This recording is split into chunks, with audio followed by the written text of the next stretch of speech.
વિજયરાજનગરના રહેણાંકને તસ્કરોએ નિશાન બનાવી ₹3.3 લાખના મુદ્દામાલની ચોરીને અંજામ આપતા પોલીસ સમક્ષ રાવ.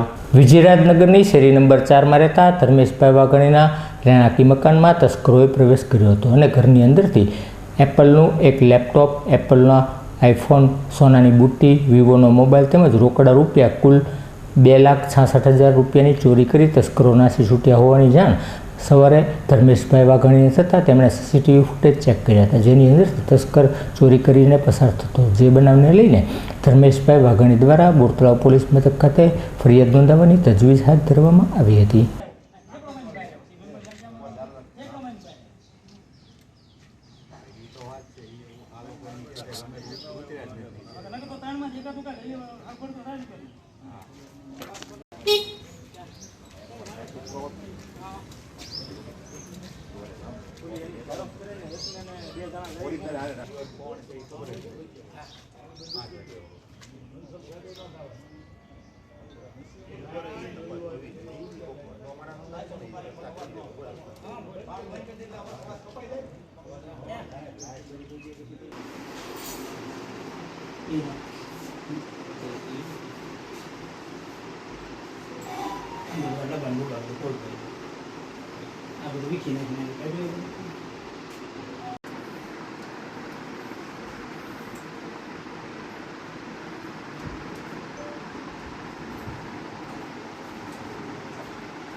જીવરાજભાઈ વાઘાણી છે, શેરી નંબર 4 વિજયરાજમાં, પ્લોટ નંબર 260માં હું રહું છું, ભાડેના મકાનથી.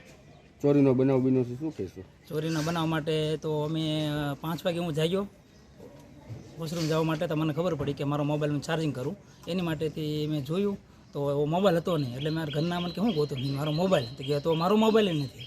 એટલે અમે બધા ઝબકીને જાગી ગયા. એટલે ફટાફટ મેં જોયું તો બેના મોબાઈલ નહોતા. અમે બીજી રૂમમાં ગયા પાછળ, તો એમાં કબાટ ખુલેલો, કપડાં બધા રણોરણ, ટેબલનું ખાનું. તો અમે તપાસ કરી, જોયું અમને ખાલી તો લેપટોપની બેગ નહોતી. અમારા 2 ફોન, લેપટોપ, પછી અંદર કબાટમાં જોયું તો પાકીટ 2 ગાયબ છે, સોનાનો ચેન ગાયબ છે, અંદરથી 15,000 થી 20,000 ગાયબ છે, 2 ઇયરબડ છે, 1 હેડફોન છે, એ બધું ગયેલ છે. આશરે કેટલાની ચોરી થઈ? આશરે 2.5 થી 3 લાખની ચોરી છે. પોલીસને જાણ કરી છે, અરજી કરી છે, અને ડિસ્ટાફવાળા લોકો આવી અને જોઈ ગયા છે કે અમે આગળ નેત્રમાં જોઈ અને આગળ ચાલવી છે. હવે અમારે એફઆઈઆર કરવાની ટૂંકમાં જઈએ છીએ, અમે એફઆઈઆર કરી લઈશું. ઓકે.